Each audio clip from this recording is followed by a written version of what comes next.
Bon, donc nous allons demander à Thomas Deltombe d'intervenir sur la question de l'islamophobie en France. Donc Thomas est l'auteur de plusieurs livres, dont un livre qui s'appelle « L'islam, l'imaginaire, la construction médiatique de l'islamophobie en France ». Il avait auparavant publié un livre très intéressant qui s'appelle « Le Cameroun » sur une guerre oubliée à l'origine de la France-Afrique. Et donc on est vraiment en plein dans cette situation. Et donc, effectivement, comme nous le savons tous, l'islamophobie est un des éléments fondamentaux de la situation actuelle qui, justement, prolonge la question de la colonisation et de la décolonisation et marque l'ensemble des problèmes de l'émancipation aujourd'hui dans toutes les sociétés du monde. Thomas.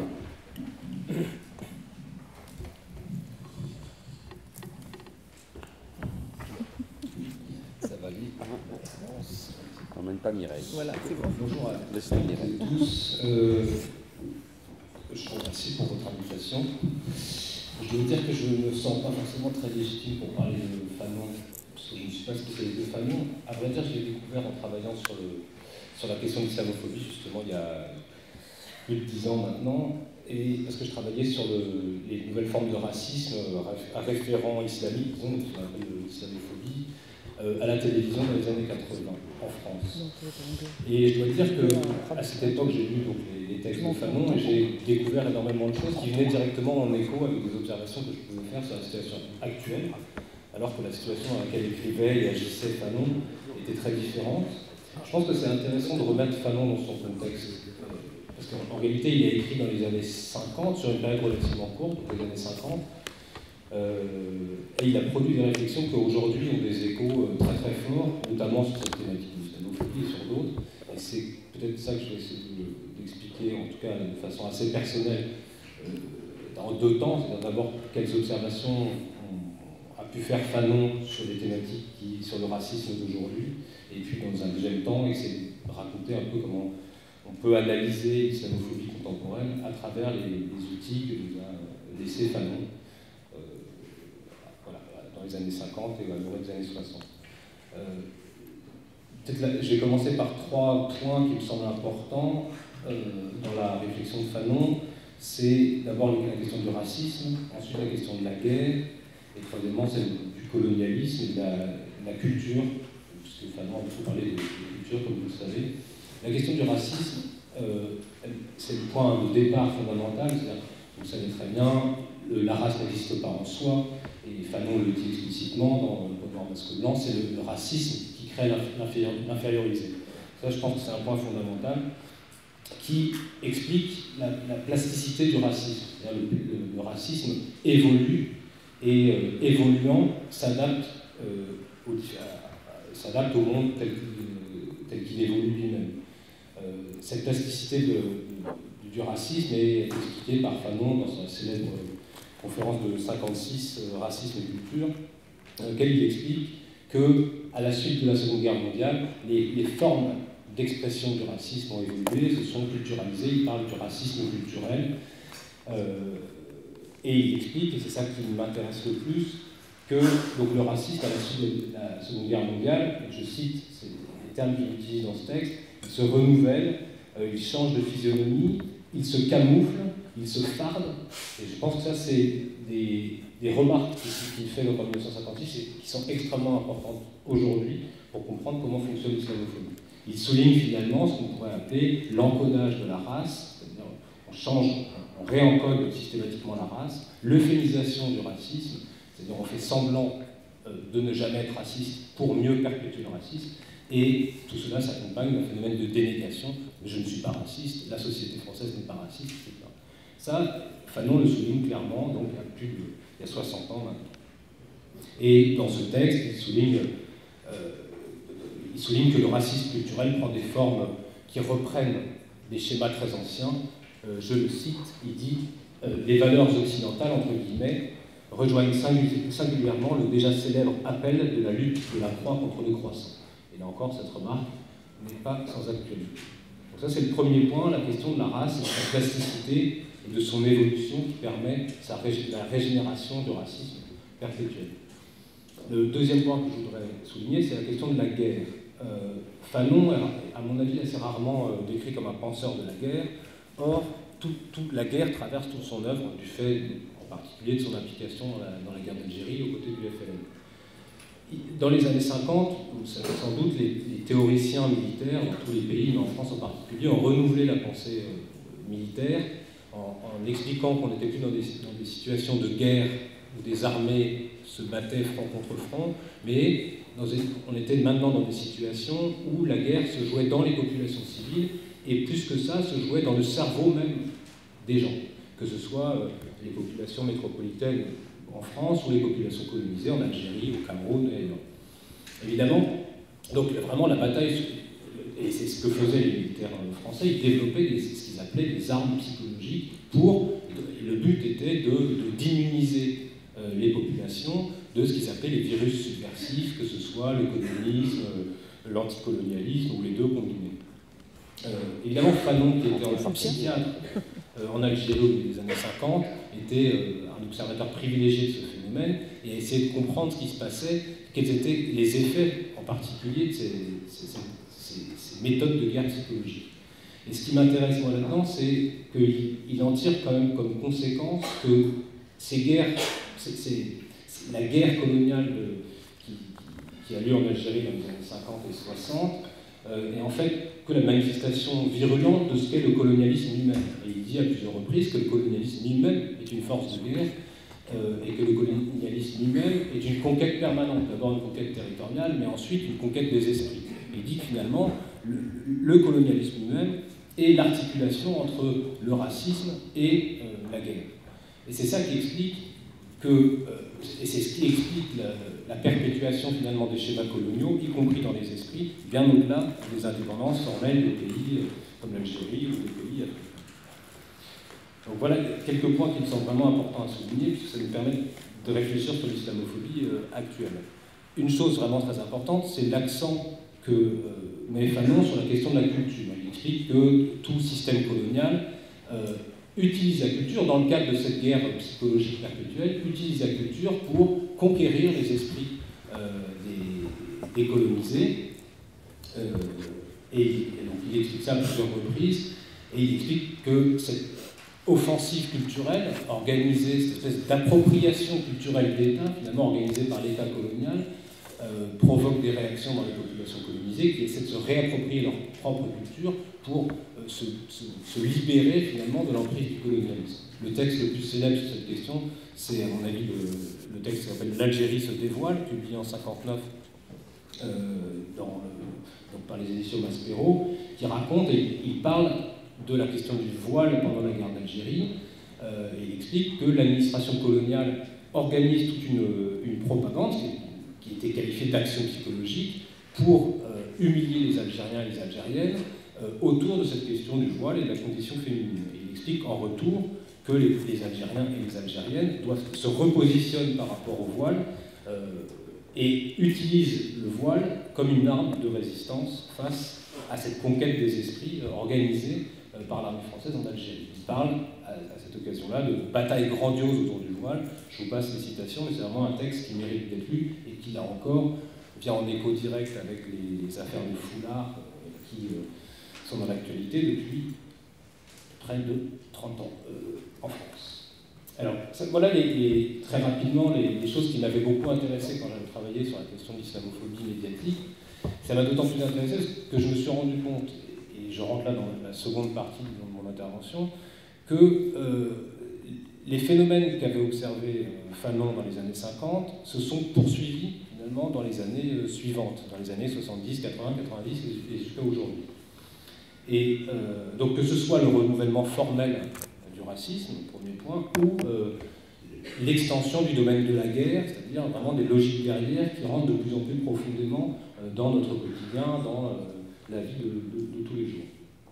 Pour ce qui est de la question du renouvellement formel du racisme, c'est là que la question de l'islamophobie rentre en compte, puisque à partir des années 80, on a vu le racisme se réencodait, de toute façon, autour de la question de l'islam.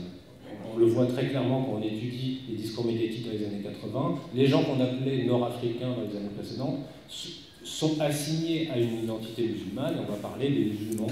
Ça vient à la fois de la révolution iranienne qui a eu lieu en 78-79, mais également de la découverte, entre guillemets, des personnes qu'on appelle les immigrés de la deuxième génération, qui, parce qu'on voulait toujours les laisser à part, les mettre à part de la société française, ont été qualifiés de musulmans, sans qu'on leur demande d'ailleurs leur avis.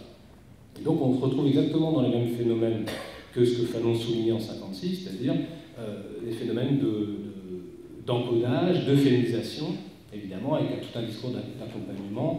On ne dit pas les bougnoules à la mer, on réencode la phrase en disant il faudrait que les musulmans respectent les règles de la République. Mais au bout du compte, c'est toujours les mêmes populations qui sont visées, et on est dans ce phénomène de dénégation dont parlait Fanon en 1956. Je ne suis pas raciste, je suis laïque. D'ailleurs, il y a une expression intéressante dans le texte de Fanon de 1956, c'est qu'il explique que le racisme vulgaire a tendance à disparaître. Et ce qui apparaît évidemment quand le racisme vulgaire disparaît, mais que le racisme reste là, c'est l'arrivée de ce qu'on pourrait appeler un racisme distingué, ou ce que certains auteurs vont appeler un racisme respectable. Et c'est effectivement une des fonctions de l'islamophobie, c'est de rendre le racisme respectable.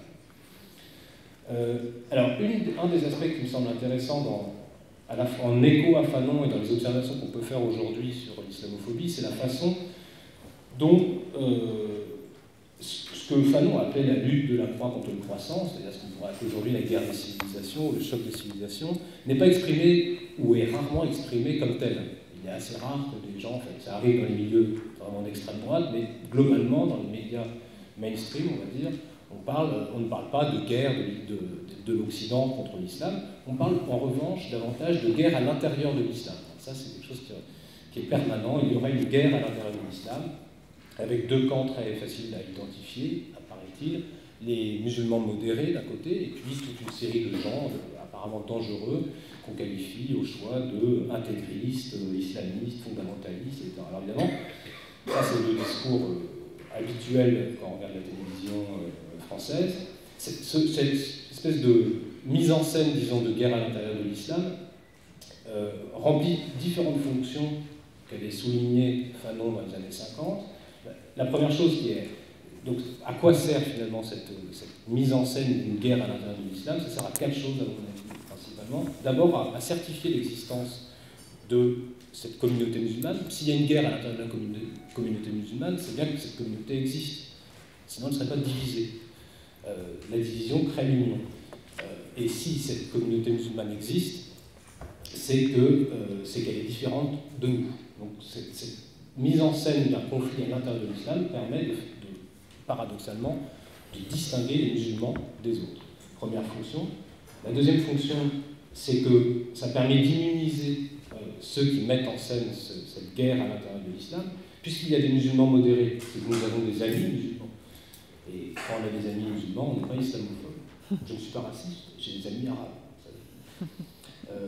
Ça, c'est donc la deuxième fonction. Troisième fonction, c'est celle de désigner, à la vindicte populaire, des ennemis, donc en l'occurrence les islamistes, fondamentalistes, intégristes, etc., et de mobiliser la population en général contre ces gens qui seraient porteurs de valeurs incompatibles avec notre société. Et dernière fonction, qui à mon avis la plus perverse, c'est celle de rendre responsables les victimes du racisme de leur propre condamnation. C'est d'ailleurs, Fanon avait analysé ça dans un autre texte qui est dans les Inédits. Il parlait des Noirs américains, et il dit il faut que les Noirs américains assument leur propre condamnation.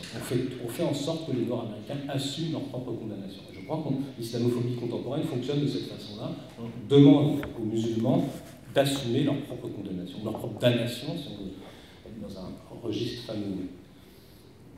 C'est dans le cadre de cette soi-disant bataille à l'intérieur de l'islam qu'a réémergé la question du foulard. La bataille grandiose dont parlait Fanon en 1959 est réapparue 40 ans, presque jour pour jour après la publication du texte de Fanon, avec la première affaire des foulards à la rentrée 1989 à Creil. Et là, ce qui est stupéfiant, c'est que ce que décrit Fanon en 59, on peut quasiment l'appliquer terme à terme à ce qui s'est passé en 89.